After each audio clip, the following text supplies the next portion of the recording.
He's definitely brutal. He's always savage, and you're definitely getting wrecked.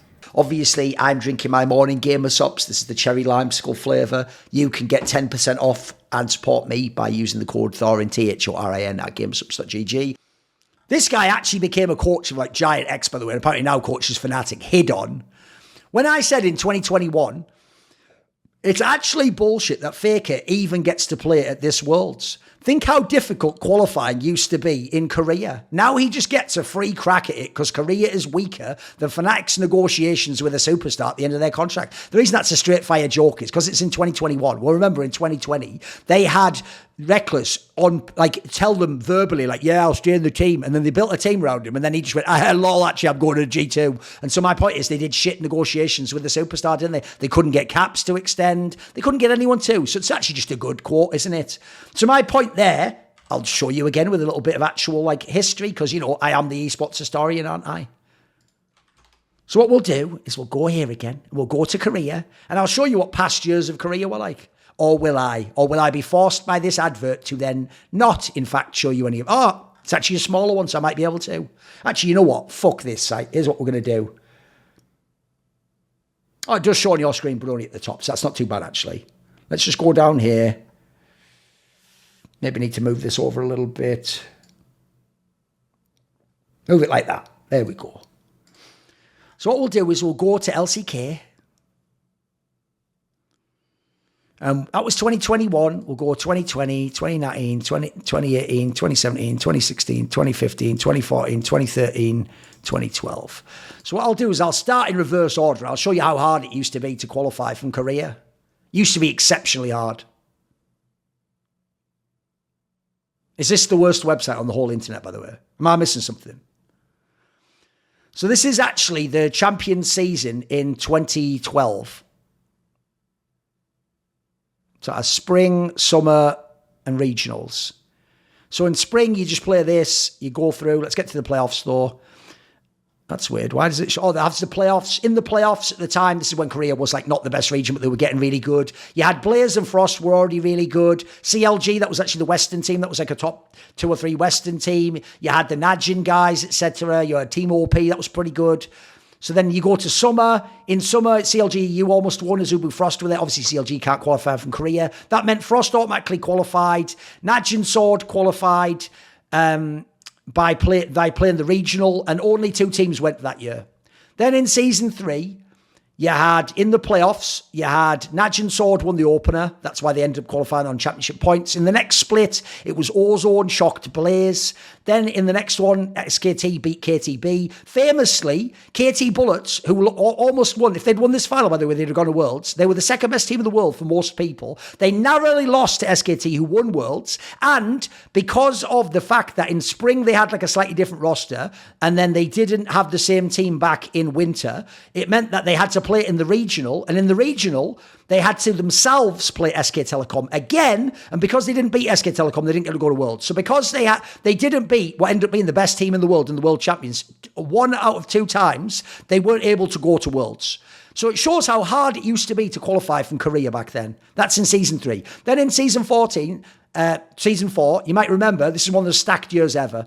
Like this season, this is the winter one where the SKT won 15-0. Then you go into 2014. 2014, you had Samsung Blue 1. Najin White Sword was pretty good. These 2 teams went to Worlds. You had CJ Blaze, who was still on the outskirts of like top 4, top 5. You had Ozone, which was white, which eventually won Worlds. Then in this part, you have the actual reigning world champions there. You have Frost, who's still like a decent team at this point in time. You have KT Arrows, who, by the way, the next split wins OGN champions. And you had KT Bullets, who had been in the semis of the previous OGN champions and had been the second best team of the world, blah, blah, blah. And around this time actually won IEM World Championship in Hanover or whatever the fuck at CBIT. Then you go to summer. In summer, it's now won by KT Arrows and Blue comes second. White only comes top 4, even though they're going to go on and win Worlds. SKTS, some of the players who later become SKT for 2015, are in the semis and narrowly lose. Najin White Sword, the finalists from spring, narrowly lose to Arrows, who win this split. So you can come 58th, and on paper, you could actually be in the second best team. We'll never know.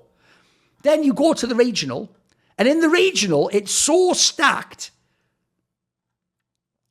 that the winners of summer KT Arrows don't even make it. And SKT, the reigning world champions, don't make it either. Because Najin has a little glow up, if you don't remember. Watch goes ham in this regional. That's how, by the way, this is when Faker didn't qualify this season as the reigning world champion. This is probably the easiest season ever, so we'll skip this one, because this is when the Chinese Exodus had happened. Season 6 was when you have Rox and SKT, and then KT coming up behind. You have Rox and KT. This time Rox wins, and KT's second. And then SKT's third. And then you go to the regional, and in the regional, you have Samsung Galaxy beats out Afrika. Similar levels of team, but Afrika's worse. And then even though KT is a better team than Samsung, KT, who was in a final, by the way, and was one game from winning and then finished third in the other split, don't even make it to Worlds. That's how hard it is to qualify in these past seasons. Now we'll just skip forwards and we'll just go to the season I'm talking about, 2021. In 2021, look how bad the league is. Right, this is the Hanwha Life, remember, that has Chovy on it. This is a washed-ass DRX lineup. Gen G, which there's not that lineup, it's the one with BDD, and T1 themselves are all the way down in 4th, right? But because in 2021, 4 teams get to go for Worlds, it gets so that even though T1 doesn't even make the final and they just make the semis here. Then in summer, T1 makes the final and loses to Damwon. They do a miracle run. Then in the regional, T1 barely wins the regional over Hanwha Life, which is the scoffed one, and both those teams go to Worlds, I believe. I think they both went and they were just like the 3rd and 4th seed, right? Yes, Hanwha goes to the play-in, this is with Chovy and Deft, and T1 gets in with that 3rd spot. So why did they get to go to Worlds?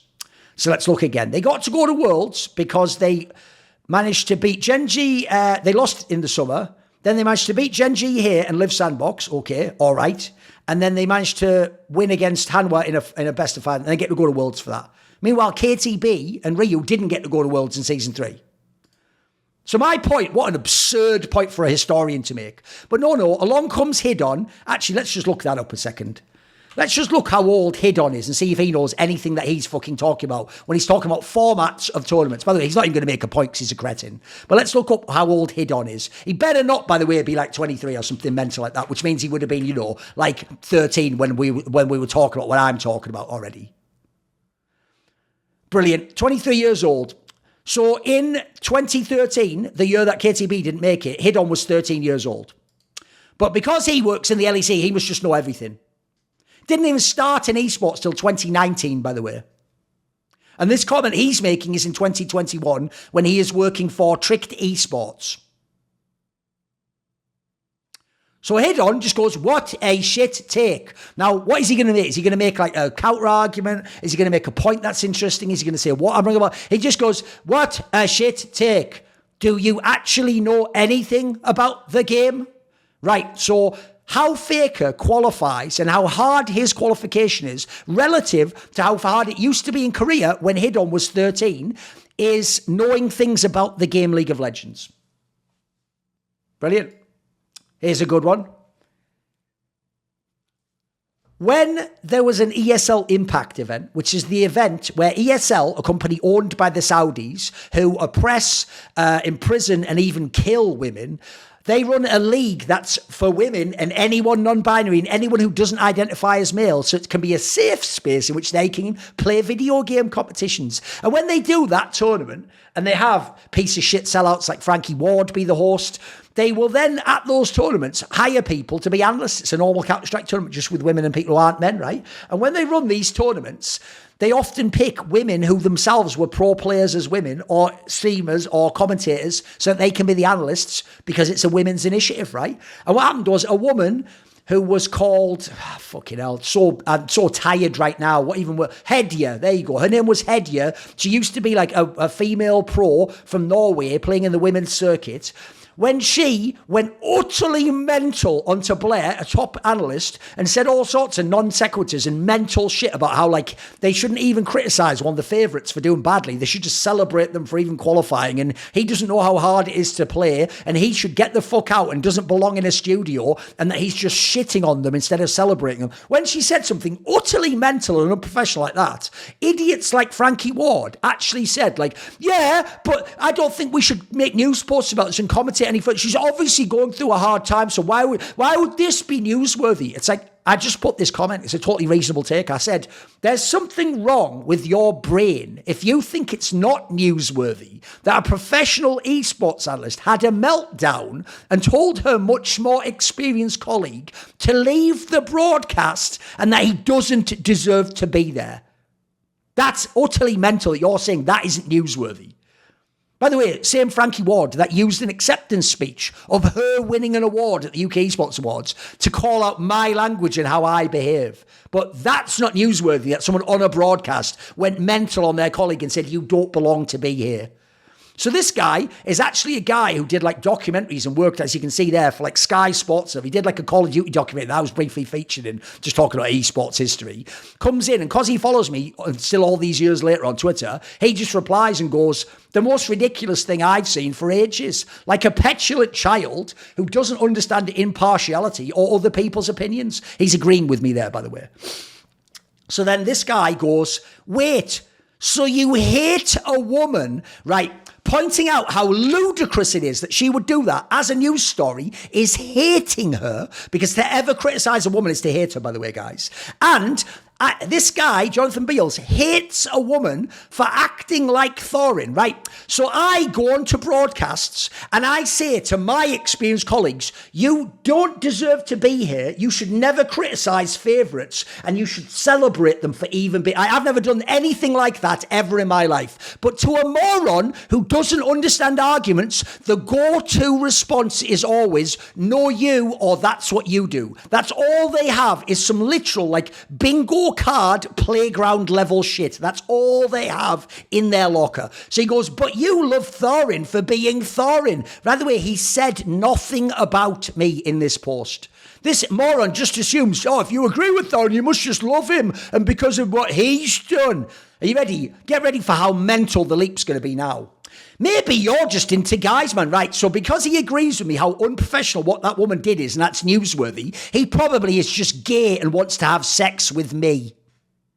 Nothing wrong with it. Yeah, that's why you would just bring it up, obviously, to try and be derogatory about this guy. You think it's totally cool that people are gay, but to you, at the same time, people are only gay if they're obsessed with my opinions, which are all wrong.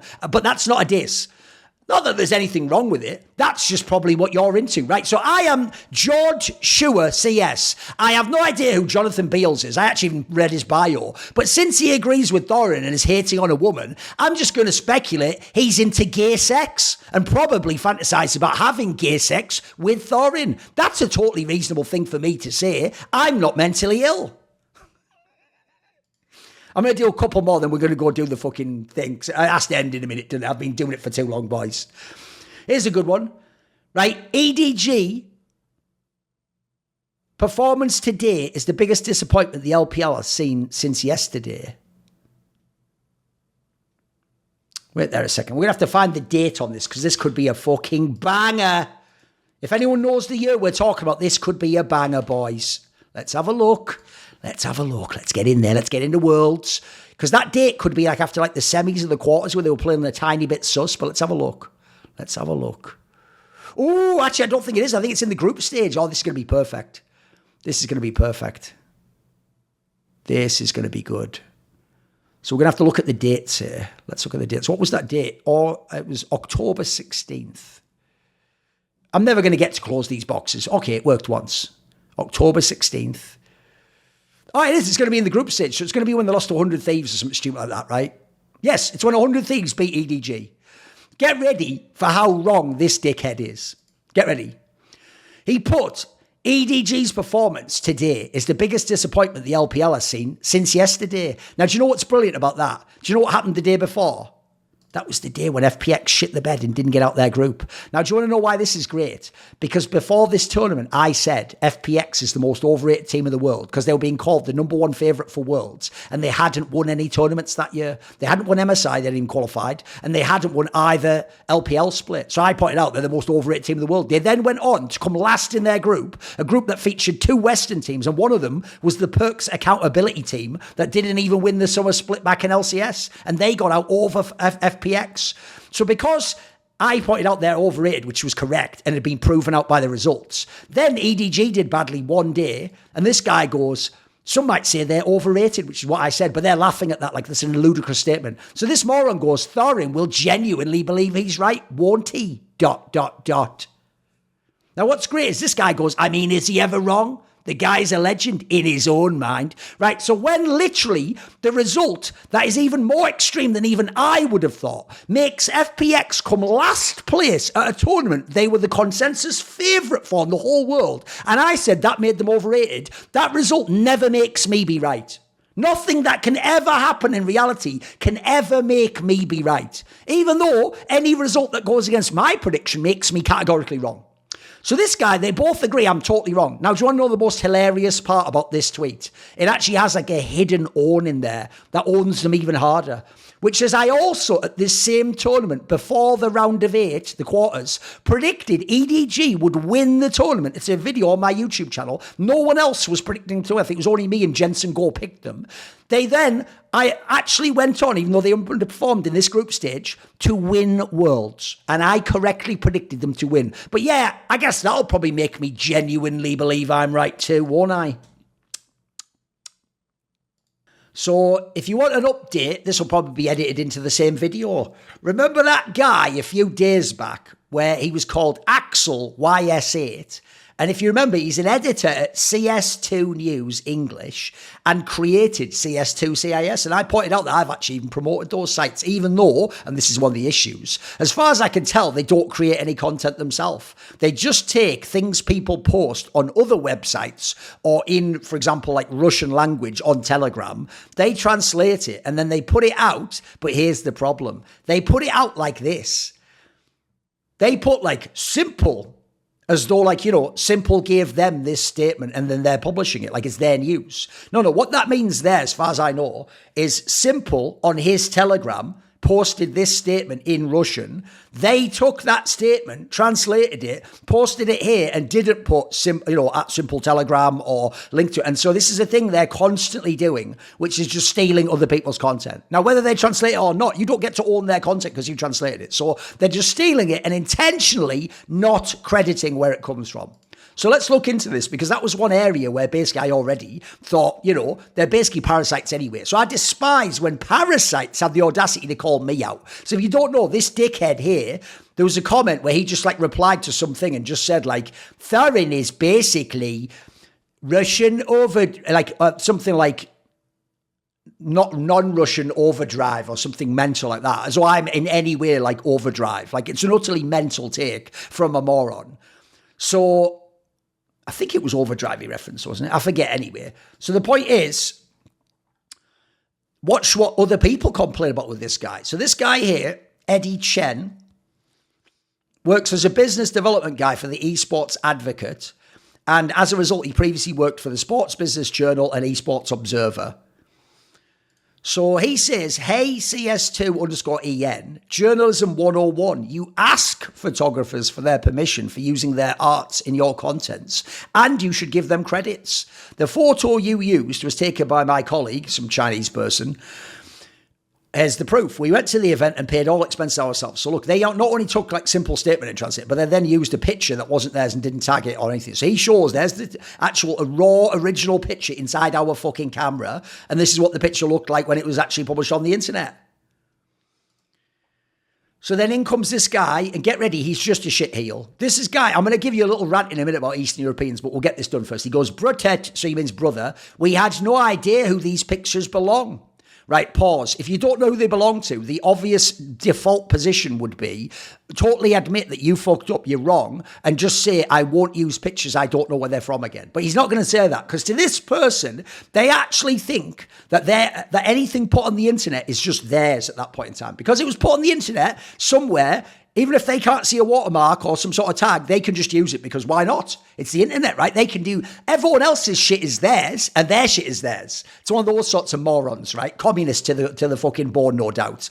He goes, Telegram bot brought us these results when we searched for his photos, right? That is a classic problem, but ironically, it's cause of people from Eastern Europe and, funnily enough, China that this happens. Because what happens is, websites in Russia and China take HLTV.org, famously, photos, and then they crop out without the part with the watermark on. They publish it as the photo for their news, so their news looks slick. And then what happens is some dickhead like him comes, or someone making a thumbnail, and they type in the Google image search, simple Navi 2023, and that image comes up from one of those websites that's abused the SEO options, and because it doesn't have a tag on, they then use that news even if they don't intend to take HLTV's photo without knowing it. So as a general rule, you probably should just stay away from that. I try to stay away from those when I can't see who the photo is credited to. If it looks like it could have been a HLTV one, I'll even sometimes try doing those tin eye searches and see if there's a similar looking one that was HLTV's. Now, instead of just saying, yes, my apology, you are right, you own that photo, I have no rights to it, and I have used that photo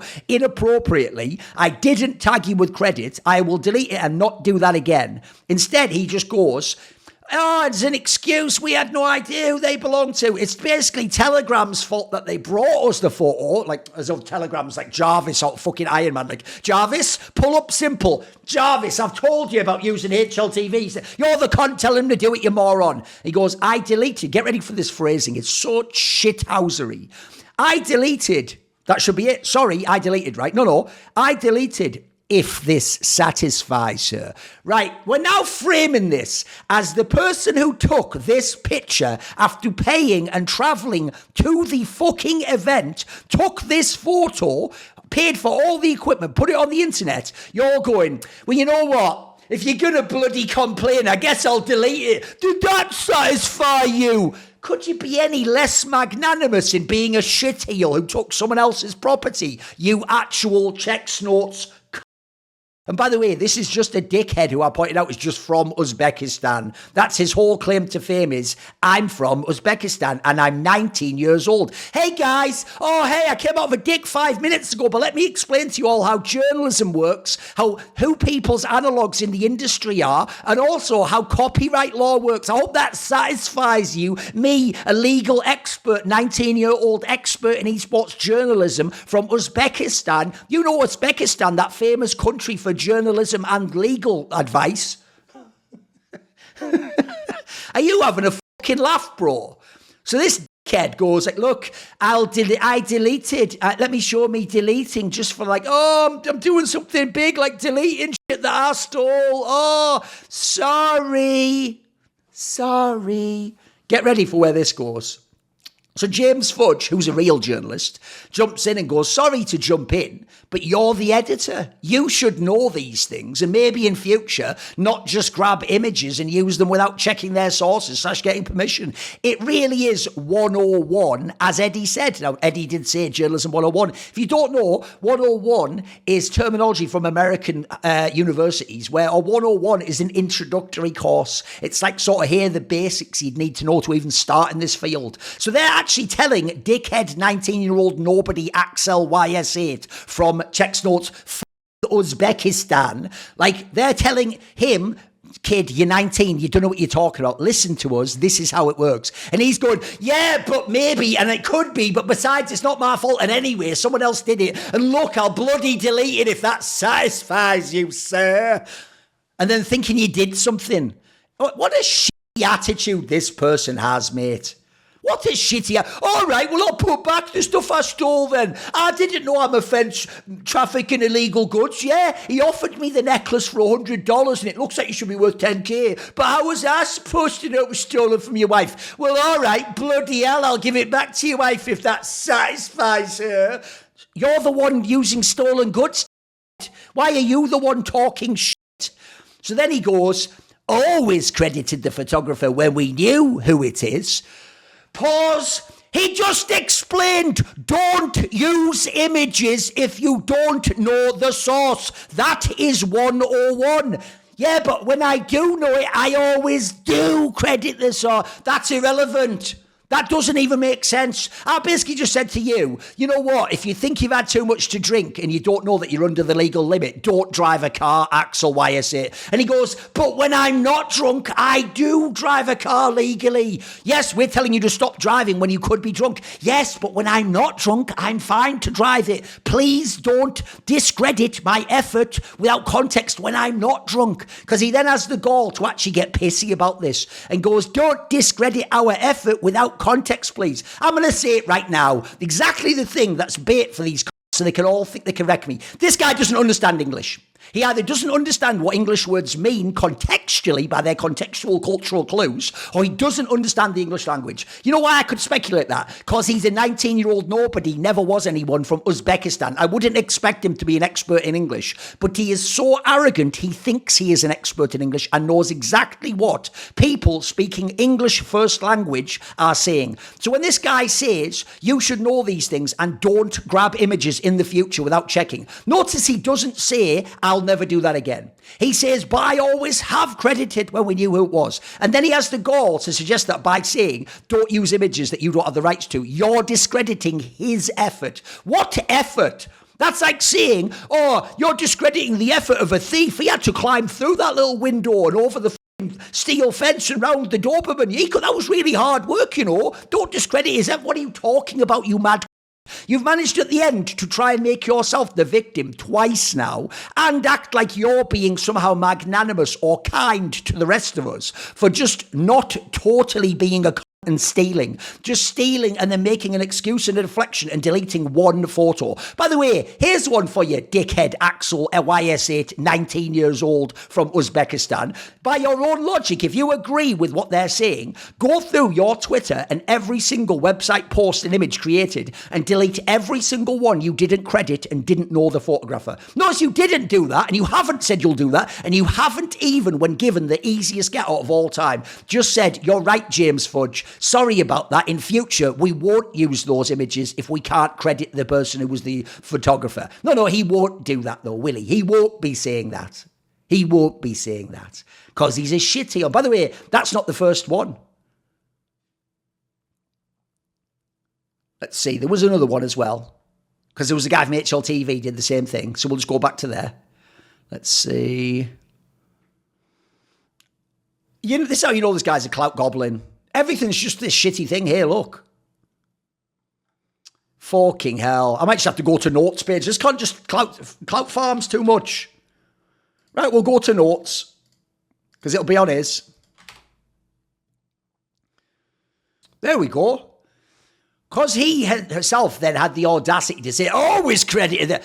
This guy, Note, from actually HLTV.org, senior staff writer and journalist, comes in and he says, believe it or not, but cropping out the watermark of the photographer/media outlet is, in fact, terrible practice, and you should not get props for tagging them in a follow-up reply. Oh, I've just realised. It's even worse. Even I didn't read fully what he was saying, because I didn't check the screenshot. He thinks tagging on Twitter in a separate tweet who took the image is actually giving the credit. No, sorry, when someone sees the image, they need to see, like that there, that it says photo by HLTV.org. Like if it says that, we've got no problem. If it says that, we have a problem. Because anyone who knows the way Twitter works knows the second tweet is seen by less people than the first. And besides, it's irrelevant. You don't get to choose the etiquette. The people who made that image say, I want my image, which by the way, I don't even give you permission to use. But if you use it, at least on the fucking image, show that it's my image. And don't ever crop out the watermark, which is what I think they're doing there to make the image smaller to fit this thing here. Like the watermark was probably down here, wasn't it? Off the side of the screen, down here somewhere. You've cropped it out and just made this part, then put your thing over the top. There's no way every single time they're just finding these straight look, because this doesn't even look refried like it's been on 5 websites. This looks like the original image. So every single time you'll just find an image with nothing on. But here's the weird thing. Why are you cropping out the watermark? Why are you cropping it out of interest? Do you just get to choose how that image works? So yeah, he just points out that you did crop it out and that actually this isn't acceptable and that there have been times it was used without credit. So do you think little dickhead is going to take that lying down and just take the L? No. Zoomers don't ever take L's. When they get 2 L's, they go, I've got an L and I've got an L. Wait a minute. I guess it'll be like that. There's 1 L, there's 2 L's, and then they go, wait a minute, if I turn 1 L around and then I rotate the L's, it's a W. 2 L's becomes a W. And this is the moronic logic they use for everything. So get ready for him to double down again and deflect and explain how he's not at blame and actually it's not really even his fault and probably even get a bit pissy and a bit upset and get his knickers in a twist over how he uses other people's property. So he goes, the logo was never cropped intentionally. It would get, oh God, I can't even handle this. This guy doesn't even understand English, or he's a blatant liar. The logo was never cropped intentionally. Get ready, pause. Let's see what comes after the comma. It was always done for better picture quality, you can see below. That is intentional cropping! What he means, but he's so fucking stupid at speaking my language, English, that I'm going to have to actually be the one who generously understands what he means and explains to him in English what he should have said is this. He means we didn't intentionally crop out the watermark to deny you credit. We did that to increase the picture quality, like in this image here, and in doing so, it meant to us accidentally the watermark doesn't get to be in it. Now, by the way, by all definitions of the word intentionally, you did, in your own admission, intentionally crop out the watermark, the logo, because as you're saying, you're going to make the image quality better, so you're cropping out the part in the corner that has the watermark, the logo. You are literally saying the opposite within the same sentence of the first part of the sentence. You are that fucking stupid. 19-year-old nobody came out of a dick 5.5 seconds ago from Uzbekistan. A dick in Uzbekistan, for God's sake. So, but excluding, there's always these crazy fringe cases every time someone catches these cunts. Have you noticed that? How many cases, boys? Like, you know what? In my entire career, I might have accidentally used a HLTV.org photo. I'm going to say between 3 and 5 times over. I mean, I started using their shit probably in 2009, so yeah, we're talking about like a solid 15 years at this point in time. Somehow these fuckers are doing it like, you could probably count like 5 instances just in their own posts of admission. So here we go. But excluding some occasions, so in other words, all the ones we're talking about that you're now not going to acknowledge and you're going to deflect from by saying, yeah, you're saying I murdered that guy on January 1st. Well, let's talk about the other 364 days of the year I didn't murder people. Please don't discredit that I don't murder people every day. It's fucking tiresome. And I'm going to get to a little rant in a minute about why I think this is, and it'll be about PGL. You'll love this. He goes, but excluding some occasions, we have always credited HLTV and didn't expect to get called out like this. Right, still, 19-year-old dickhead playing at being a journalist still thinks he can just rewrite reality based on how he feels. So because he feels that he's generally doing the right thing, he now would like you to know that, by the way, in amongst me replying to me having to admit I've stolen and fucked with your property I have no right to use, can I just also mention you're making me feel bad? And I quite frankly expect better than to be called out for the things I've done wrong, because on other occasions I didn't do things wrong. So please, can you just stop? Do you know it hurts my feelings to be called out? No one gives a monkeys. No one gives a fuck. 19-year-old came out with a dick 5 seconds ago from Uzbekistan. If you can't handle it, go back from whence you came. You aren't a journalist. You don't know journalism. You don't even know fucking English, bro. You can't read, write, and speak English. You might get away with it sometimes, just like when you're not wrong, you're right. Every time you're not fucking up English, I'll bet when you're watching fucking Dora the Explorer and going, swipe it, no swipe it, I bet you speak English great then, don't you? Problem is, that doesn't fucking help us when you're talking out your utter fucking arse, spewing diarrhea across a Twitter page. So then in comes Note to actually just put this dickhead in his place at the end of a dick's head 5 seconds ago in Uzbekistan. Does anyone even know anything about Uzbekistan, by the way? And by the way, miss me, though, it's like xenophobic. Who gives a shit about Uzbekistan? How about them apples? So then he goes, none of those are suitable. This is a great comment. None of those are suitable excuses. You are using media and photos that you do not own, and cropping out the watermark is stripping credit, not just from us, but other creators / parties too. You know very well that nowhere near the same number of people see the follow-up. That's absolutely accurate. So then, get ready. He's going to again seem like he's doing you a favour by not totally fucking you over and being a piece of shit to you, but being a little bit less of a piece of shit. And by the way, in amongst that, he doesn't like that you're calling him out. And by the way, he wants you to acknowledge that he's a great guy and knows what he's doing. So you ready? He goes, your content for you to decide it. No, bro, that was always the case. You aren't magnanimously granting Note and HLTV the rights to how their photos are used. And do you want to know one better better, mate. Just like how I showed that your answer before to James Fudge shows you will do it again. It's just you hope you won't be called out and you'll do it with different people. It's clear from your comment here that what you're saying is this is an opt-out program. They're telling you by default, don't use the image if you're not going to use the watermark. And that's not just for HLTV or fucking that Eddie Juan guys. It's for everyone. By default, don't do it. He's sort of saying, yeah, but I don't. But besides, I will keep doing it. But if you personally ask, I guess I'll delete or stop doing it. So he goes, okay, your content for you to decide it. No, it was always their decision. So as a result, listen to what they're saying and understand that the journalistic standard is to never use content if you don't know the source of it. So then he goes, are you ready? Now you have to waste your time in your job and your personal life helping him make right what he has done wrong. He goes, if you could help me find the HLTV logo in PNG format, I would gladly add it manually. You don't need to. It's already on the images. They've already watermarked them. Yeah, but I don't want to use it that way. I want to crop it. Well, tough tits. Go get your own photo. What's funny is I do think HLTV is completely on one in the sense that like they act like they're going to sue you because you for free use their image on a free thing that you never charged for. And spoiler, that wouldn't hold up in any court unless you were an enormous company like Disney or something with 1 million lawyers. So they are absolutely up their own arse. Not North, but people like Nomad. But they are right on a legal basis. Like, and also just spiritually they're right. It is their photo at the end of the day. You might not like it, but it is their photo.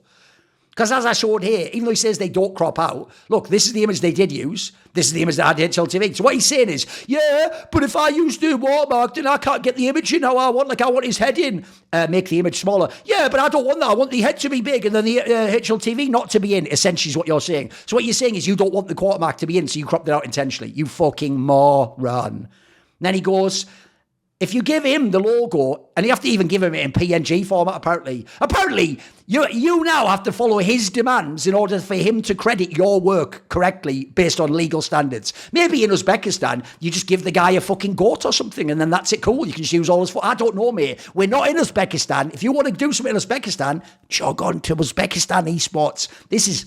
Western esports. You're putting it all in English. And by the way, the idea, you're either a totally disingenuous or you don't understand English. But what's that? You're an editor at CS2 news _English. English? Jesus Christ. Is that it? That might be the end of that one. It's pretty mental though, isn't it? This all be in one video. Fuck that kid. Fuck that kid.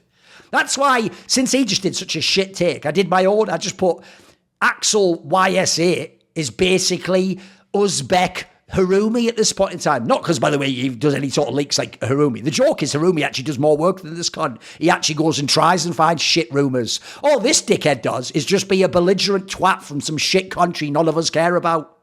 Okay, congrats. And every time you're called out, you don't own it. You just go, oh, it's not my fault. And besides, and yeah, but you're stinky. Yeah, but your mother's pussy's all stinkle, isn't it? Lol. And then little Zoomers go, ha ha ha, he has got him. I love being a Gen Alpha. Got him. Got him. And they press the like button and ratio you, don't they? Oh, that's right. I'm going to do my little rant now. Here's the rant. And I learned this from working at events in Ukraine, Russia, and actually Romania.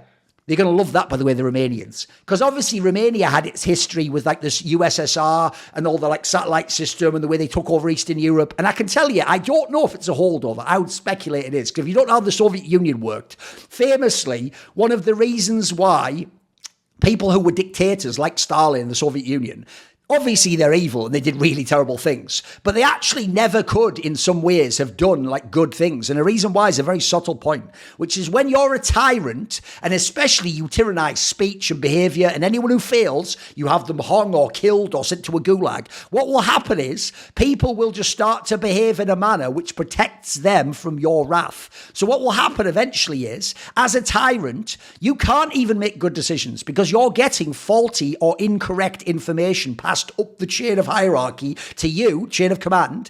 And when it gets to you, it might be faulty 50 times over. The guy at the bottom might lie like, oh, I have to read a 7:45. Oh, I'll just chuck this over. Yeah, I did 9. And then his boss goes, well, my guys are doing 9 per person, even though the quota is 8. That goes to a guy above in his region. My region has the highest numbers. The normal quota is 8. We're doing 9. That goes to the next guy. Actually, you know what? Maybe as a country, you can increase the quota. Let's put it up to 11. You go like that, right? And when that info gets to the top to a Stalin or a dictator, they're already working off like 1,000,000 times like watered down fugazi information. Essentially, at the end, they're like the consumer in some Western country that gets the drugs that have been cut 50 times over with powders and baby powders and cockroach shit and fucking rat powder and all that shit 1,000,000 times over while it came across the earth, and everyone got their little extra share of the profits by increasing the amount of the product, but with more shite. And then when it gets to you, it's all watered down and stepped on and fucked up, and it's not pure. Essentially, that's what happens to dictators and people at the top of tyrannical hierarchies. That's actually why it becomes very difficult for them to know what information is correct. So the point here is the people within those systems become conditioned that by default, when something goes wrong, you don't ever say, yes, my bad, I'm to blame for that, I accept responsibility, because you will then be punished by the tyrant. You will be the person who has your privileges stripped from you. You will be the person fired or demoted. You will be the person sent to a gulag or killed as a political prisoner, essentially. So as a result, you don't do that. You always, by default, whatever happens, even if it is your fault, you deflect blame. You say, but that wasn't me. Well, that's not my fault. But if you'd have told me differently, but I couldn't have known that. But what was going on there? But look what he did. And that is literally, to this day, from my experience in esports, the prevailing mentality of Eastern European people in esports. So I'll give you the example. When I worked with PGL at the last major I did with them, PGL Stockholm, they had a whole bunch of times where they had enormous tech and organizational problems. As in, I was doing whole segments where I not only couldn't hear people sometimes, one whole segment, I had a sound in my ear, like an actual physical sound cable, like the one that you would put into like an amp or a guitar. It sounded like that was slightly out of the connection, and it was doing that like...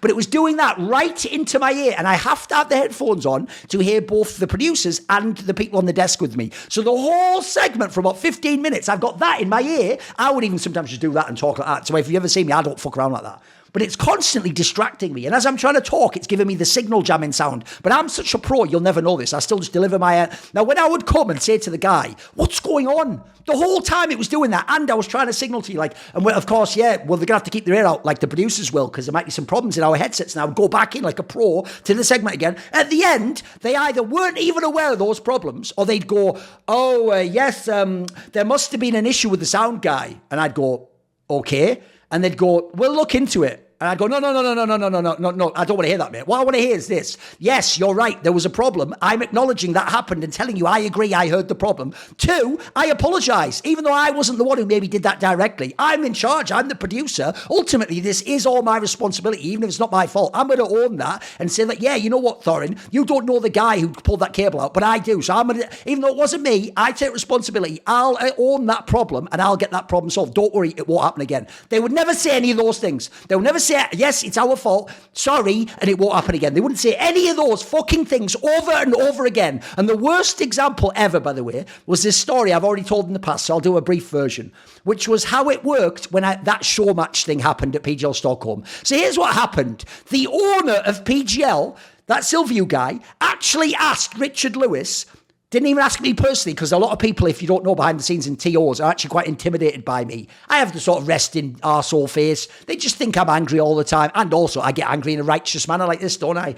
But I'm actually a pretty chill person behind the scenes. So he was scared to even ask me, would I be in the show match for the major? So what he did is he asked Richard, you know, like some kid in school asking someone's friend, like, do you think she likes me? And what if I asked her to the dance? He basically said, like, to Richard, like, would Thorin be in our show match for this major? And so Richard was like, well, I'll ask him. I've just realised I should actually set a timer for this so I don't just talk fucking forever. So, let me see. I'm going to set half an hour for this, and we'll see how it goes. If I feel like doing more, we'll do more, because it's like the first story, isn't it? And basically, he asked me, and I was like, yeah, I'll be in the show match. And then, as a result, the rest of the major was them, Richard and others, planning to make a straight fire show match. Like, the initial premise was going to be something like, right, let's put Thorin with people he's like flamed publicly, and they've gone back at him publicly. Maybe he plays with Device and Get Right and win show. Because if you don't know, that event was when the beef got crushed with Device. So the point is that would be a way to show that, like, hey, no hard feelings, he's playing on a show match with them. Or the other angle could have been, this is one they were suggesting, maybe they're against him, and maybe we get all the people, if they're at the event. Look, I don't think people like Smiths were there, but people have said a shit back in the day, Fallen. Why don't we put them on the other team and let them frag Thorin in the show match? Wouldn't that be fun? And if you don't know, by the way, I would have made that the greatest show match ever, because I'm not one of these pussies like these other talent and analysts that wants to show I'm good at CS. I would 100% try to knife people constantly, do no scope AWPs onto them. I would take AWP duels with Kenny S and Simple. I don't give a fuck, bro. I know how to be an entertainer, so I was up for it. And then what happened was, on the last day of the event, basically, we hadn't had any other word about whether I was doing the show match.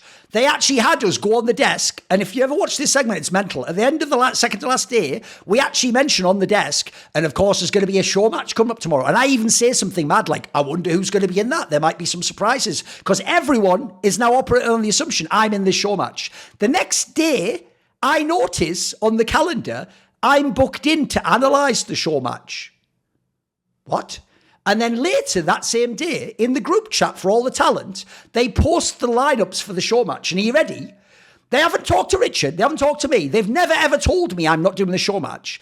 They've just gotten Zeus from Navi, who it turns out has attended the event. And they've gone, oh, Zeus from Navi here. Well, he's famous. Put him instead of Thorin. And he's just in the show match. And not only is he in the show match, but I'm analysing him in the show match.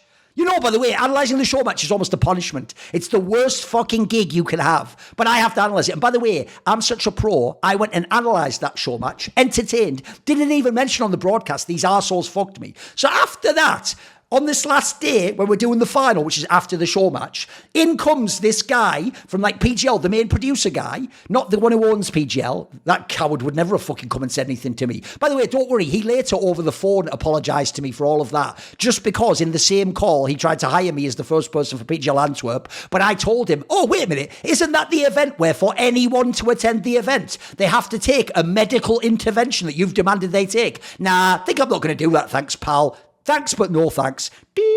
And hung up the fucking phone. So anyway, in comes the producer guy, not the owner. And the producer guy comes in and he basically says something like, he acts like nothing's happened. He just says something like, because he was always in the control room. Because it's the final now, he's basically almost home clean. He's almost finished the event. He comes into our room and he's just talking to us. And he tries to just strike up a conversation with Richard or something like, hey, yeah, what did you think of that segment? And I just go to the guy, mate, what the fuck's going on with this show match? Are you just going to ignore it and pretend it never happened? Are you going to pretend I didn't just work a show match that you lied and said I was playing in and then fucked me over and last second treated me like a bitch and didn't even put me in the match and then had me work it as well, like a mega pro who has to just ignore what you've done? And the guy's just like, I guess. And I just said, mate, can you please look at me a second? Look at me in my eyes. Can you just say, I'm sorry? I said, literally, you don't even have to mean it. Can you just look at me and say, I'm sorry, it shouldn't have been done that way, or, I wish it could have. And he literally wouldn't do it. I just said, I'm gonna keep demanding it. I'm gonna keep telling you to say it. And then at the end, he just sort of went, I'm sorry then. And then walked out the room. And I realised these motherfuckers are allergic to fucking responsibility. They can't do it. They can't ever just say, I'm sorry. And so what you end up with is that, by the way, was like a 35-year-old man who'd been in esports at, 15 years. So when you have some little shitter who's 19 years old from Uzbekistan, or Harumi, who's also like a fucking teenager or something from fuck knows where, they don't only not refuse to say sorry and accept responsibility, they try to attack you. They try to turn it on you and make it like you're the unreasonable one, like you're the arsehole, like you're the one making them do something. Like, oh, well, I guess I'll maybe do what you want if you ask me nicely. It's like, I don't have to ask you nicely for shit, you bitch-made motherfucker. I have a legal right to this stuff. And you are breaking all of the professional ethics of our fucking industry, you moron. You're not even meeting the grades at all. But then you're going to turn around and say that Thorin, one of the most legendary journalists ever, who could teach a shitter like you a thing or two. I'm like Overdrive. Fuck right off. And by the way, Overdrive is 1,000 times the esports figure and influence than you are. You're nobody, mate. You're nobody. And by the way, don't think I missed the angle that he goes at Russians. Banging on Russians. Well, that's a fucking surprise, isn't it? Tell me about politics. 19-year-old came out of a dick 5 seconds ago from Uzbekistan. You fucking moron. So in Eastern Europe, they just won't ever accept responsibility, boys. We won't do a massive one, but this is fucking mental. This is from a post yesterday. So already, I don't know why M&M's from Just 2 US and Leaguepedia needs to do this, right? There's something really demented about people whose brain goes like this. Because, like, in America, I'm doing what they don't do. I'm doing the square brackets. Because in America, in theory, white people, which is a label that doesn't even really make sense. It should be like Irish people, Polish people, German, but we'll say white as a total demographic group. By the way, it also doesn't make sense to say black people. What tribe are they from? What part of Africa are they from? Are they even from Africa? Are they from other countries where people are dark brown or black or whatever? It's not really a useful thing. It's clearly a large umbrella bracket that you then use to divide giant demographics against each other, even if it doesn't make sense why this guy from like a country in Africa that was never even slaves would be mad at like an Irish guy who never had any slaves and never was in America. But let's ignore all that. It's all based on American framing. You do a thing where you sort of go, hey, because white people were never oppressed, actually in this case, by the black people in America, not even true, but okay. He means directly were like chattel slaves. Because they were never slaves, that means that there can never be a slur for white people because that's always based on the past of slavery or evils done in the past. And what I've never understood about this logic is this. I get why he's doing. What he's doing is he's the equivalent of a male feminist going, hey, ladies, aren't guys the worst? They're all gross pigs, and I wish they'd bloody learn not to rape. And you want to go like, what? Why are you like a traitor to men, bro? So in this case, you're just going, hey, fellow white people, I'd like to again state for everyone in the world, I am a virtuous person because you can never say anything that's a racial slur against white people. It's like, what a shit take and what a weird take. Because here's why that will never make sense, by the way. What that implies is that Barack Obama, who is black, as far as I can tell, and was called an African-American president, even though, again, that terminology is all over the place, isn't it? He can never oppress or racially abuse a poor white person from Ireland who came from the hood and whose family never had any institutional power, never owned a single slave, never colonized a single country, never had a single person below them in a hierarchy. He can never do anything horrible to that person, this Irish person, and make them feel bad or reference their history or any of those. Now, obviously, anyone who's got half a brain and it didn't get their mind destroyed in 2016 knows that's nonsense. It's either something that applies for everyone. So what we're saying is don't be a dick to people on the basis of what their race is or their, I don't know, racial antecedents, or we're saying anyone can do it. There's no like, oh, but I get to decide that because you were in like a concentration camp and then he was a slave through his ancestors and you don't quite make the grade, so actually everyone can just bully you. Like, why would it make sense that you can bully someone today but I can't bully you based on something that neither of us did, but people who looked a bit like us did hundreds of years ago? It's obviously just a nonsense game, isn't it? It's a grift. So anyway, we get why Eminem's is doing it. He's just going, hey, fellow white people, aren't we the worst? Hey, minorities, I'm one of them cool ones. So that's whack as it is.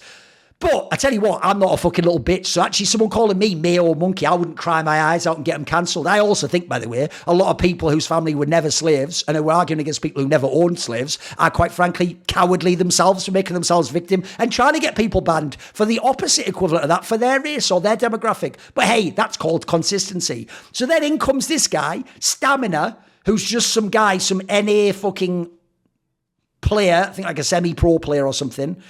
He comes in and he goes, the day white Americans understand there are no slurs for them since they created oppression will be the day we take a step forward in America. Z. Now, this statement, I could break it down for an hour, but we'll make it quick.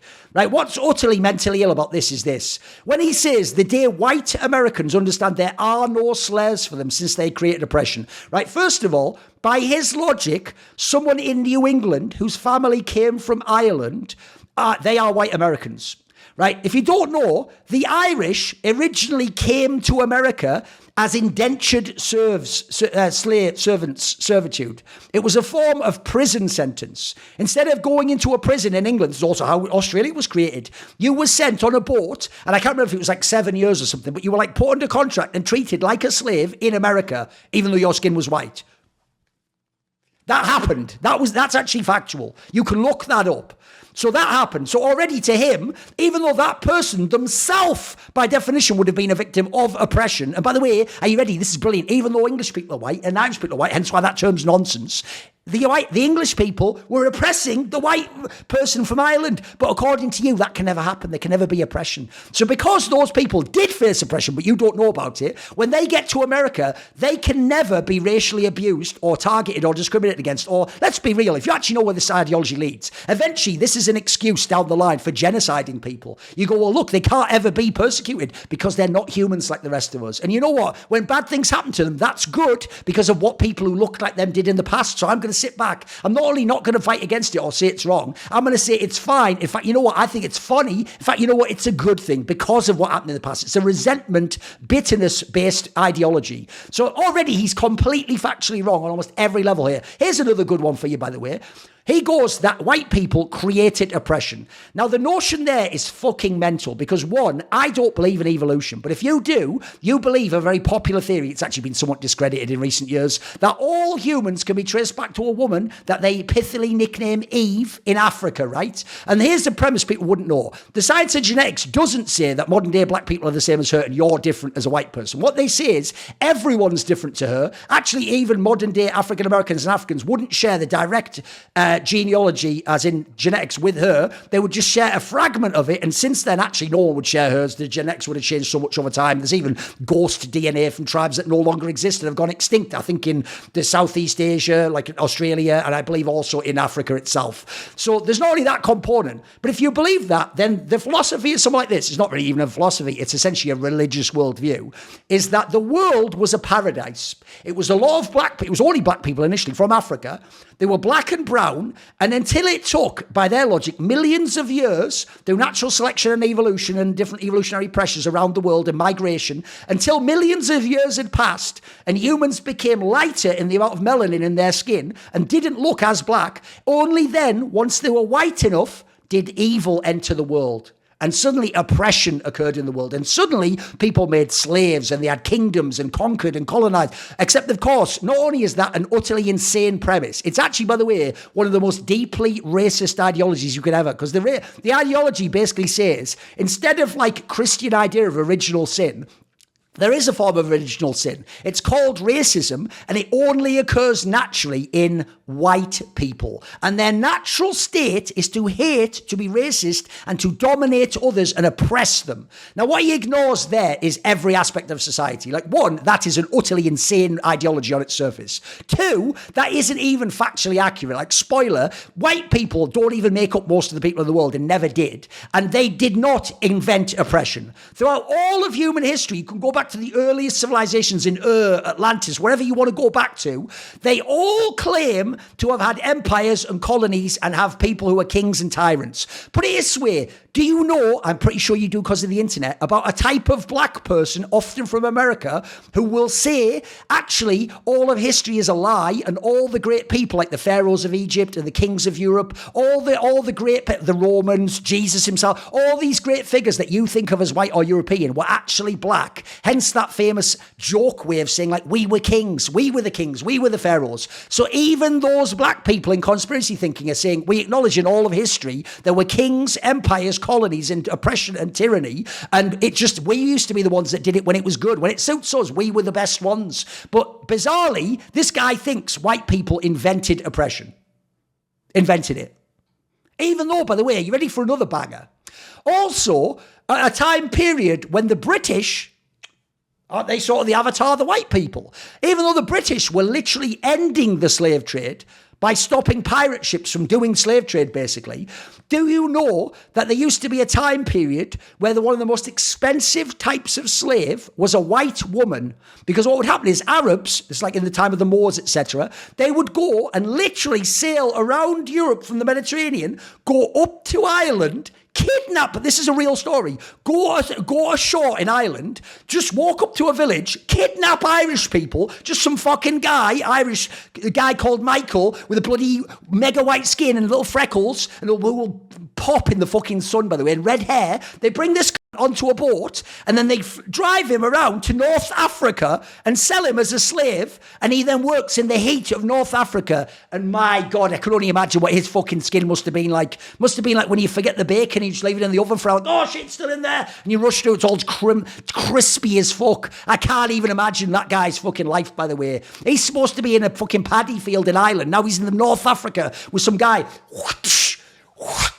Oh, this bloody sun. Oh, can I get a drink of water? Shut up. You pick now. Like, fucking hell. That's real. That happened. And if you don't know, the most expensive one was a white woman. Because what they would do is they would get the white woman and they would go to some like tribal leader or some Middle Eastern leader and they'd go, don't you want this exotic woman for your harem? You've already got this woman from whatever, Persia, and this woman from Greece, and this woman from Italy. But look at this woman. Look how exotic. Look how pale her skin, how porcelain she is, how thin her features, how thin her lips are. So, oh, wouldn't you like this? Almost like how you buy exotic animals, like in Gladiator. That's what they were doing with white women. All this thing happened. He is not only telling you it didn't happen and retconning all of history, but in doing so, are you ready for a word they love to invoke? He's denying any of those things happened. So all that oppression, all that murder, slavery, rape, killing, abduction, kidnapping, all that fucked up shit, that not only didn't happen, it's a good thing it didn't happen. And because it didn't happen, the only people in the world you're allowed to be racist to and say slurs to, because they can't be slurs because they aren't people, is white people. That's his argument. That's the argument he's just made, but it gets worse. Because you might think, well, Thorin, that's such an uncharitable reading, though, of what he's just said. Let's see what he says in his own words. So this guy goes, love you, dog, but like, I can break this really easily. Slavery existed before the colonization of the West. So how can us Americans be the creators of oppression? Also, by the way, if you ever go look up how few amount of people actually own slaves, it's fucking mental. Like, here's an analogy someone once told me. I think it's a banger. It said, blaming a random white person for slavery is like blaming an 8-year-old Japanese girl for Pearl Harbor. Do you not see how the second you take it out of the framing of white that you've been taught through the media your whole life is evil, suddenly when I say the Japanese example, you immediately get it. In the same way as if I was to say to you, if I went to China with a European girlfriend and I had a European child in China, the second that child is born and it puts its feet on Chinese soil, it's not Chinese, is it? You can immediately see that when I say China. But notice how if I was to frame that concept and put it into a Western country, suddenly you'd have all these intrusive thoughts and you'd have all these reasons and social pressures to think differently, wouldn't you? Interesting how that works. So he goes, so how can us Americans be the creators of oppression? Get ready, he's just going to double down. White people created oppression, regardless of how you swing it. That's the point, right? Pause. So this is one of those idiots that actually thinks that somehow every single colonizing force in history were white people. What do you think the Mongols look like, bro? What do you think Chinese people look like? What do you think the Japanese... What are you talking about? Do you think before the British got to India, they weren't like oppressing each other? Remember, there isn't even such a thing at one point as India. It's a bunch of different states. There isn't such a thing as Germany. It was a bunch of different states. There isn't such a thing as Africa. It's a bunch of different states. So as a result, do you know what? Are you ready for the banger? Just like how when Europeans stayed in Europe, we oppressed each other and conquered each other and colonized each other and tyrannized each other, like the example of England and Ireland I just gave you, that happened in every part of the world. So, you know, in the Middle East, the Middle Eastern people oppressed and dominated each other like fuck. Do you know in Africa, do you know who actually sold the slaves to the Europeans? They used to be African kings and leaders who themselves would go and get other tribes they didn't like that were their enemies. Like basically steal them and put them in cages on the beaches so that when you arrived, it was like a buffet. Like, hey, what do you want? You want a couple of these guys? You want a couple of shorter guys? You want to talk? I've got a whole. Sir, I give you a very good price. Very good price. You have European face. I give you a European discount. Very good, sir. They were doing that.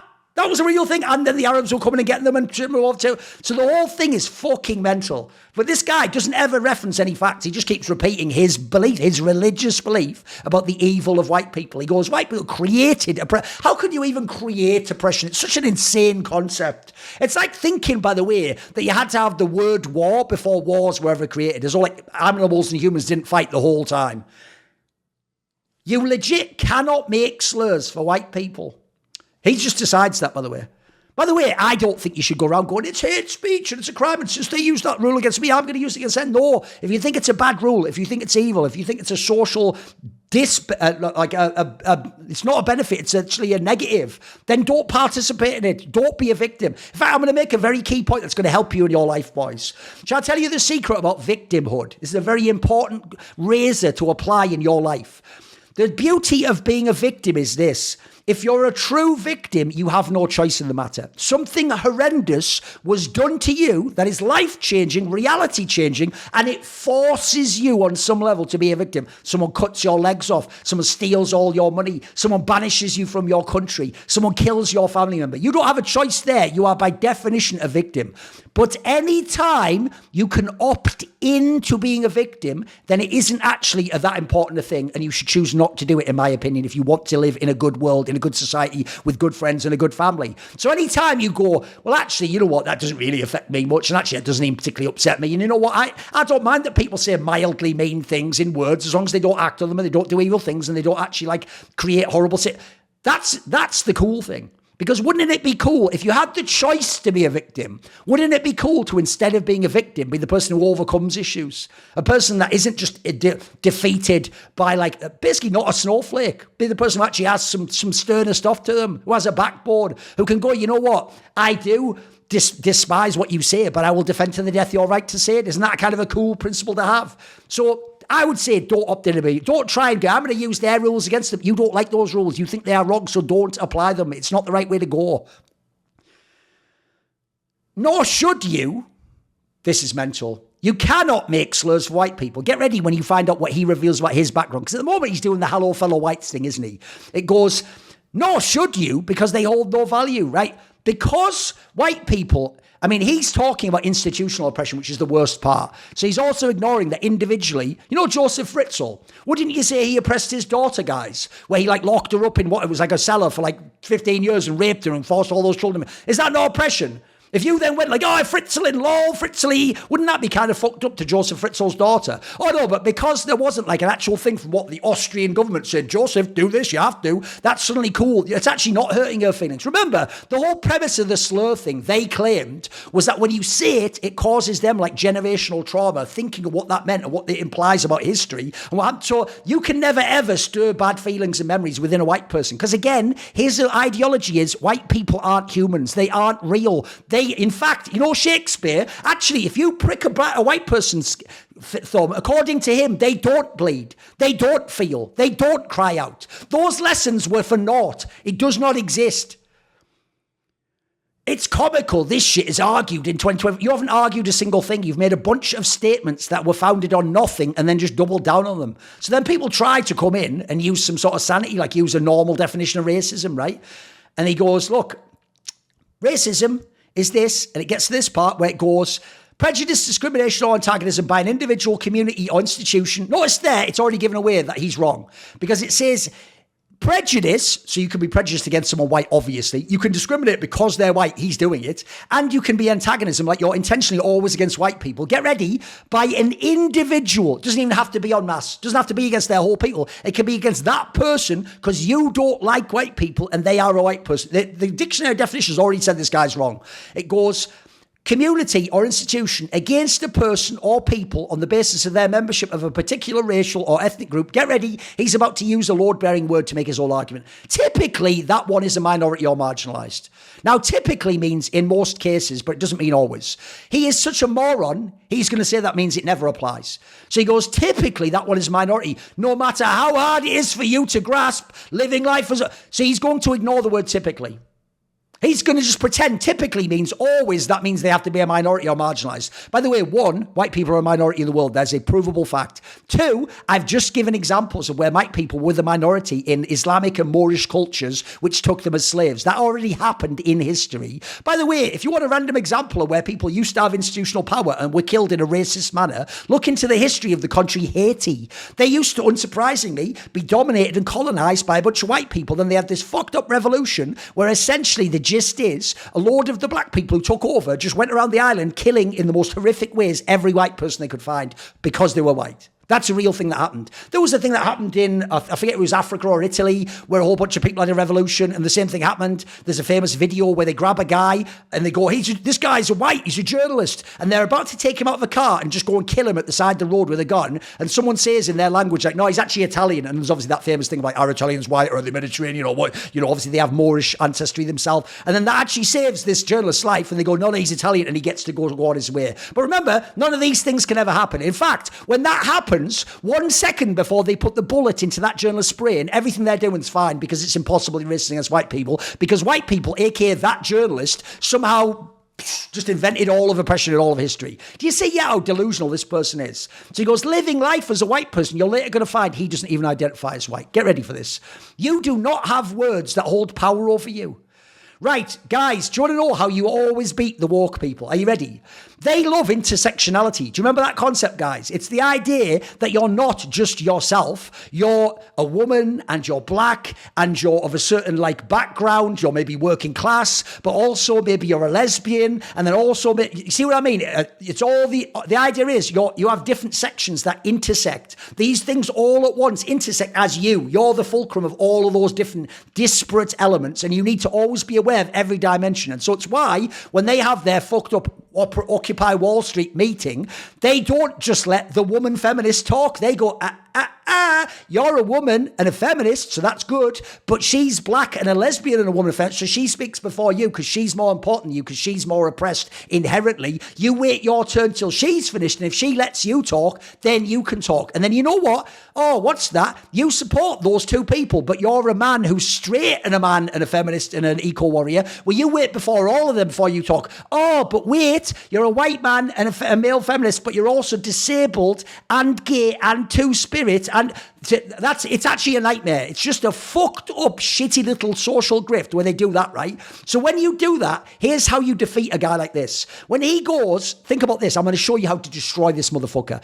No matter how hard it is for you to grasp, living life as a white person, you do not have words that hold power over you. They never will. That's a luxury that only exists if you're white, right? First of all, are you ready? I'm just going to change his group into people that make up the group he's talking about. So let's first acknowledge, I'm sure you can all give me this basic premise, that within the group of white people, it includes white women, right? Crew. So we'll take white people, and that the same statement that would apply to white people would apply to white women. That follows, right? Now let's take the group white women, and we're going to take white women that are also lesbians. So, okay, that would obviously be part of white women, would be part of white people, which is who he's talking in one mass. Now let's take white women who are lesbians, and in this case, they're also disabled, and they're actually simultaneously lesbian and they're transgender.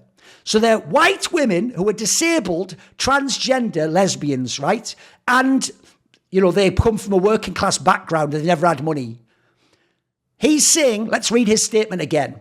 No matter how hard it is for you, white, disabled, lesbian, transgender women to grasp, living life as a white, disabled, transgender woman, you do not have words that hold power over you. They never will. That's a luxury that only exists if you're white, disabled, lesbian, transgender women. Notice how I've already made his statement not only mental, but if I rewrote his statement like that, every one of the groups that he thinks he supports would fucking destroy him. It's the same as, the famous response, guys. When women go, ha, man or a bear, which would I rather meet in the woods? Obviously a bear. You go, okay, well, since men includes all men, let's just start breaking it down demographically. So which is it? Would you rather meet a bear or a black man in the woods?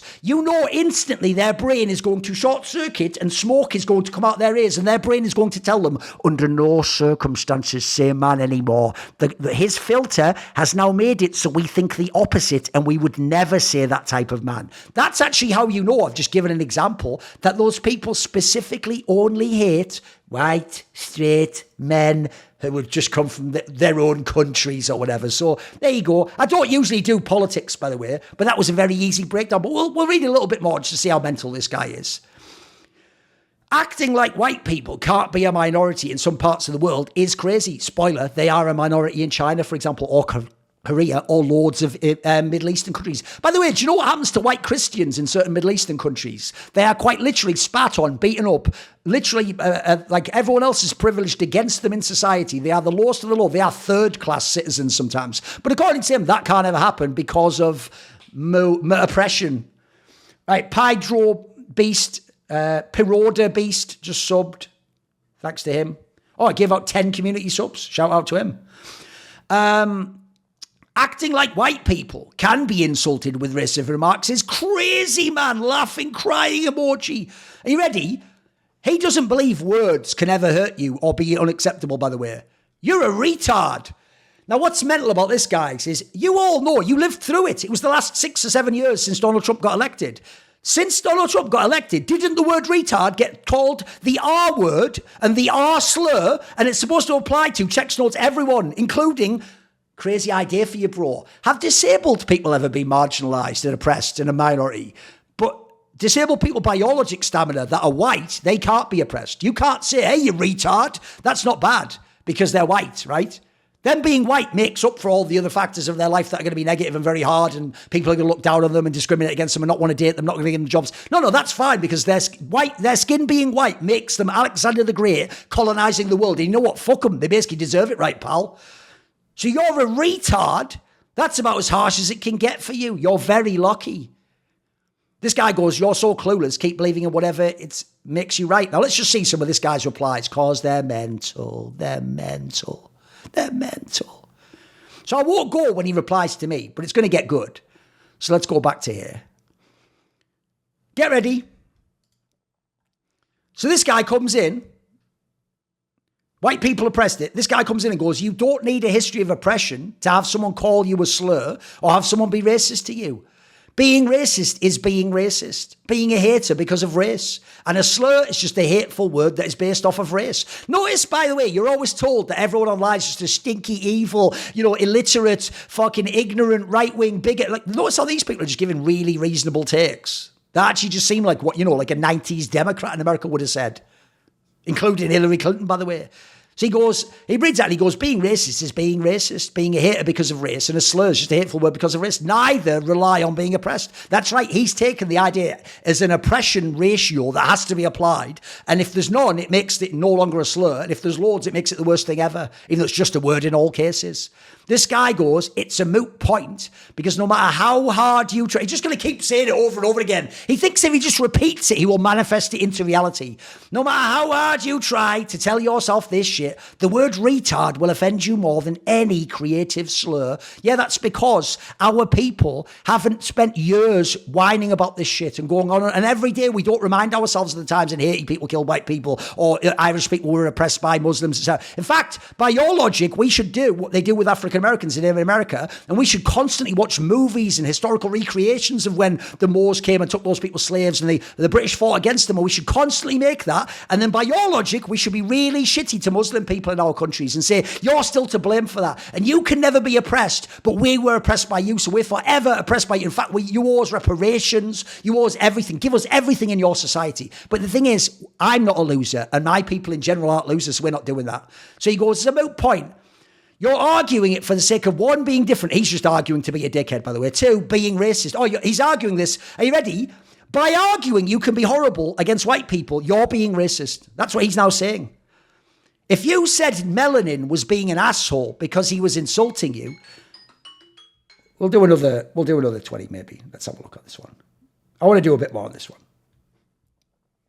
If you said Melanin was being an asshole because he was insulting you, everyone would say, yeah, he was. But he cannot be racist to you because your race is not discriminated against all my... He's just going to repeat it 7 million times in different words, guys. He's never going to engage with your argument. He's never going to listen. He's never going to explore history, cite a paper, cite a book, cite a historical detail at all. He's just going to keep using the label white and oppression and repeating over and over that it has to be the way he said it was because him, cops and robbers, you didn't shoot him, you missed, and he's still alive, pew pew, now you're dead. We're in the playground.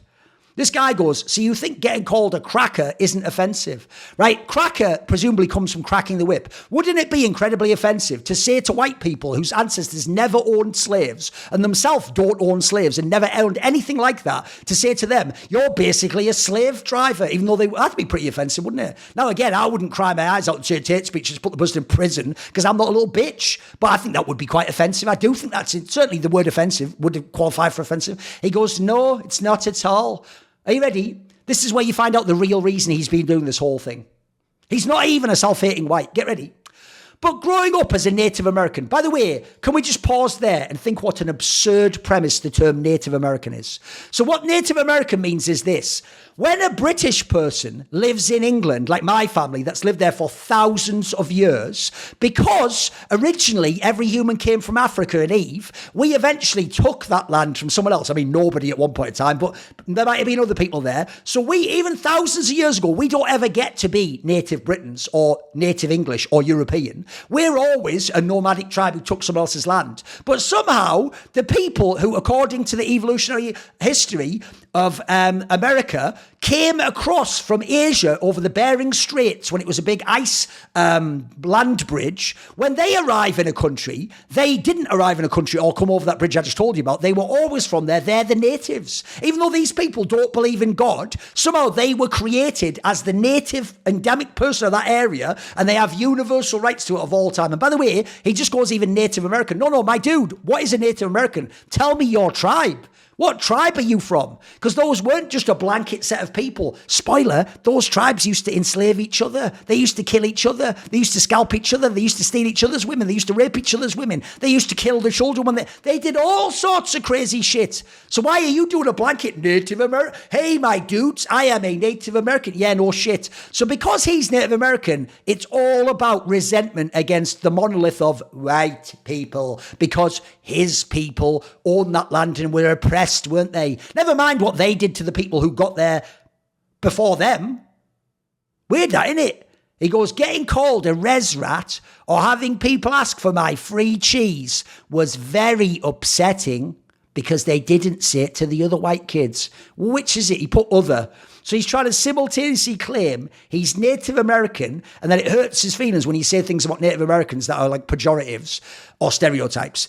But he's also white at the same time. That's how it works. It's really simple if you don't overthink it. You have overthought it or underthought it, and it isn't really simple, is it? So basically, because I was called a res rat and people asked if I had free cheese, no white person can ever be discriminated against or racially abused or profiled. Because that happened to me. You're asking why? Well, obviously, everyone knows whites invented being nasty, TM. Just boring as fuck, innit? Just a fucking boring cretin. But get ready for what an actual bitch this guy is. Because this is where you can lose any respect you had left is going to fly out the window after this. Because I then tweeted and just said, it's one of the stupidest tweets in esports history, so get ready, this is straight fire. Watch this guy instantly bend the knee to old Whitey by this logic, I guess, right? I just put one of the stupidest tweets in esports history. So he goes, I definitely miswrote my tweet. No, you were calling people retards earlier for not understanding exactly what you tweeted. But when me, a famous person you follow, calls you out, magically you're walking it back. Why, bro? Aren't I the avatar of everything you hate in the world? That pale white skin that you think caused you to feel real deep hurt because people asked if you were a res rat or where your free cheese is. I know my ancestors growing up as the very bottom of the social hierarchy of England, at the bottom of an empire doing all the work, dying in the wars, dying in fires, dying saving people on lifeboats, dying in mines. When we were all dying, yeah, it's my fault that some guy in the 20th century looked at you and said, where's your free cheese? And it hurt your feelings. So therefore, nobody can ever be a piece of shit to anyone from my entire demographic, including women can never be insulted or offended or abused. Disabled people can never be oppressed, abused, etc. In fact, nothing can ever be done. Someone could even literally 10 black people whose families weren't even in America during slavery and have no connection to slavery and just moved over 20 years ago can take a white young girl who's disabled, murder her while saying, we're doing this because we hate you and just because you're white. In fact, this is revenge and blood libel against all of your white ancestors. We're going to make you suffer. That's not evil or even a racial harm. That's not racist because that little white girl has institutional power over those black people in Stamina's mind. So let's see how far this bitch-made loser walks it back. You know what? I guess in this case, he did have a few reservations about his statements, didn't he? Pretty good one there. He goes, I definitely miswrote my tweet. And I understand why many people are reacting. No, we're retards, bro. You've told us it's plain and simple. Of course, someone can be insulted and made fun of because they're white. And therefore, that is racism. So you've acknowledged what we all knew all along. By the way, if you wanted to make a separate point about maybe racial slurs don't hit as hard in general to white people, and the reason why is because they don't have to think, but my grandparent was a slave. Yeah, that's actually not even a bad point. You've got a point there about history. You've even got, it's like the whole premise of why the idea of privilege is so toxic. Because the actual idea as a thought experiment is a good one. If you were someone who was a little Lord Fauntleroy rich kid who grew up in a wealthy family, if someone said, not check your privilege, but they just said, hey, you know, when you're judging someone and thinking they're a loser or failed, just consider that you did have the privilege of growing up with a much better background, like you had the best schools and the finest housing, and you never wanted for food or warmth, or maybe even like, in this case, your family members might not actually be present because you're rich, but let's say you had all your family around and they weren't working 18 hours a day.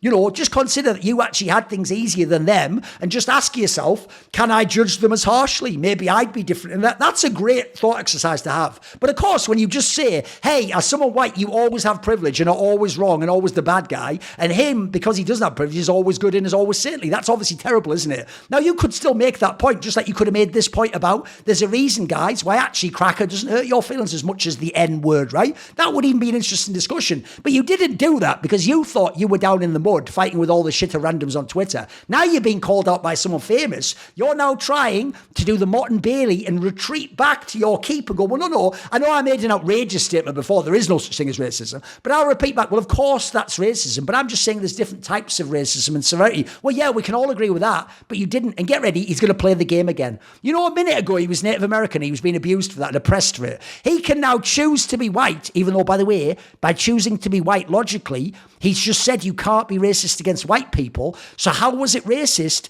to say against him the moment he chose to identify as Native American something that was horrible? But then he's also white, so you can't be racist against white people. Notice he also missed another thing that breaks their brain.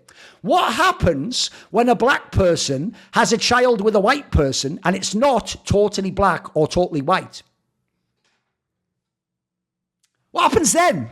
The second that child's born, can you now be racist to it? Because spoiler, that is people like Obama.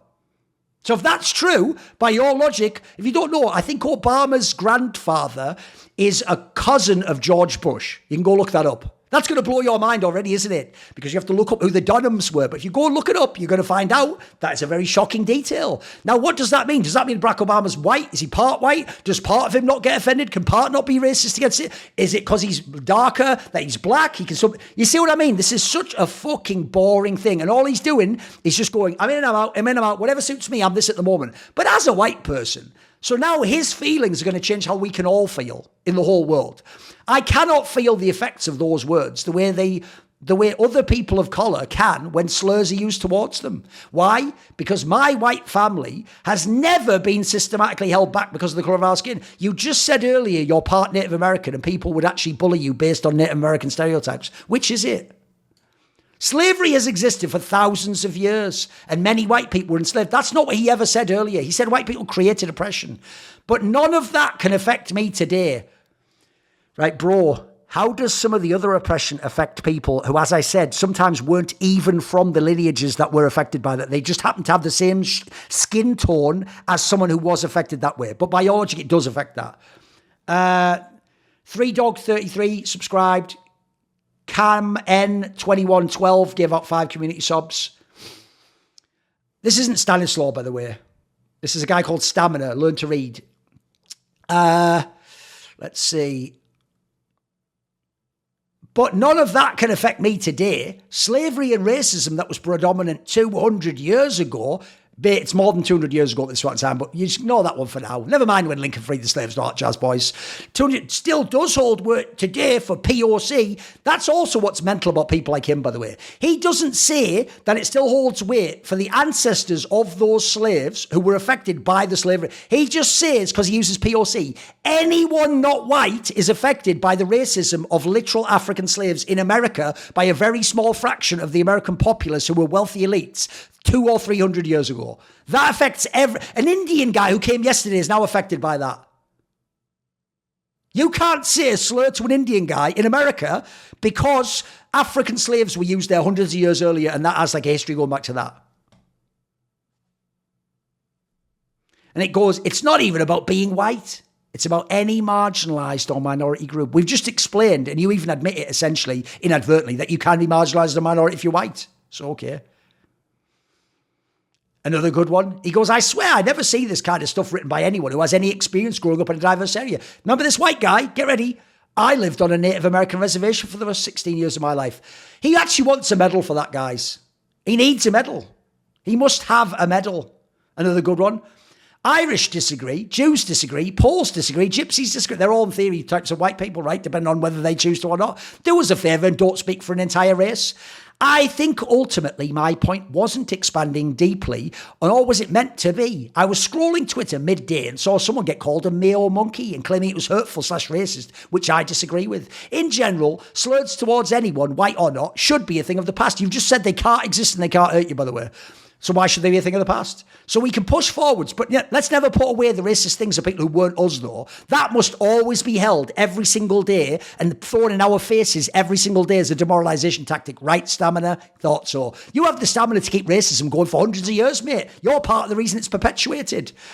If someone, think about this, right? I'll give you a very obvious example, right? My actual relatives fought in World War II against Nazi Germany. I notice that's never mentioned when you call us Nazis in the modern day, that my family literally bled and potentially died to stop the Nazis. I notice it wasn't your groups. It wasn't Africa that stopped the Nazis. It wasn't China that stopped the Nazis. It wasn't the Mongols. It wasn't it wasn't any of those people. It was my people, by your logic, that stopped what to you is the greatest existential evil ever. My people. Now, do we get credit for that? Does that make us any less evil? No. We're now called Nazis by your side and your people. But even better than that, right? When you're going to do that angle, that you're going to say, where was I going with this angle?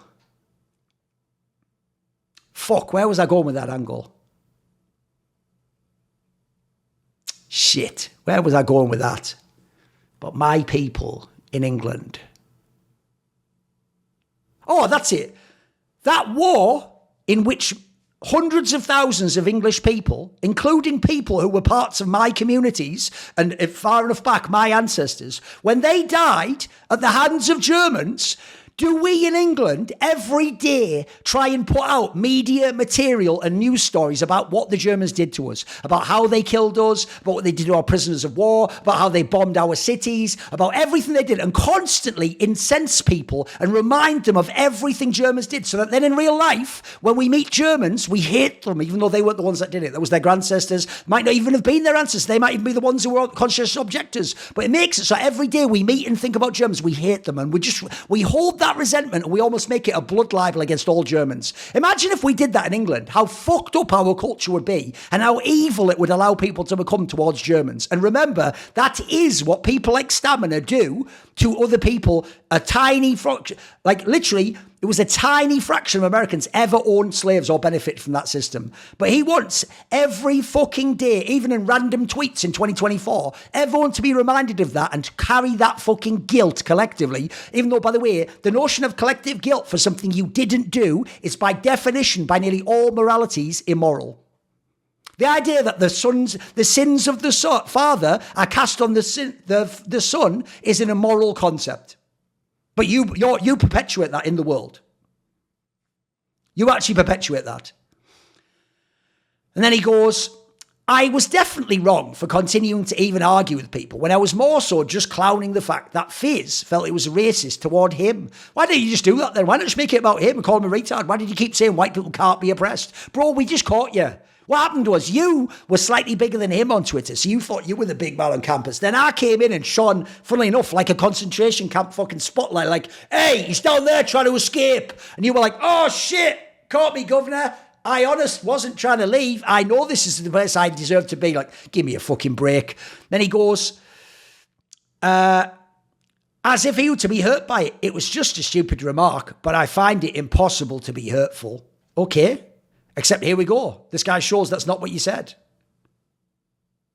It's just not what you said, is it? So we got him. Just backs down instantly. And back down.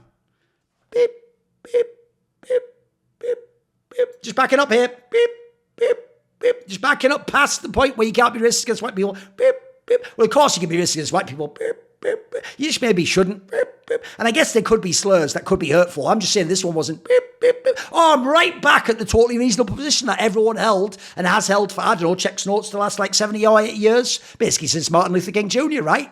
Oh, we're all the way back at a reasonable position. And all it took was just calling out some shitter. You know what? I guess in this sense, I'm the fucking hero. I'm the advocate of social justice, right, guys? I just fought and battled, and I'm the community leader that can bring together the virulent anti-white racists and the white people, and I can show that we can coexist and we can have a society. Do not judge Stamina based on things he said. Judge him by the content of his character, which is revealed in the things he says repeatedly and en masse to people where he doesn't think they have any power over him and he has no benefit in the industry. Oh, shit, I've done it there. Bloody hell. Do you know what's crazy, Stamina? You were wrecking nobodies when you felt like you had power over them. So prejudice plus power equals racism. But then your logic goes that like, but I guess there is no problem with that, though. Give me a fucking break. Yeah, I just solved racism there, didn't I? Shout out to me. Shout out to me. Everyone needs a support network, and mine is, of course, my Patreon community, the Scrominati, who, in many ways, they're the Sonny to my Cher, saying, I got you, babe. So this video and all the others on my channel were kindly supported by the following names: Ahmed Hadjou, Mac Pugnatio Rajcula, Adam Tomlin, Animosity, Jensen Goh, Tosh, Tooorin, and you know it. Jerky's Minion, my main man, always going to be referenced, one of the best patrons of all time. Would you like to ask a question in my AMA? Maybe you want to suggest a topic or a guest to say on my channel? Do you want teasers? Find out who the upcoming Reflections and Talk to Thorin interviews are. Maybe you want to do one of those long discussions where you get to set the topics we talk about. Well, if any of these or others appeal to you, put your money where your mouth is. Join the Scluminati today via the Patreon link in the description box below.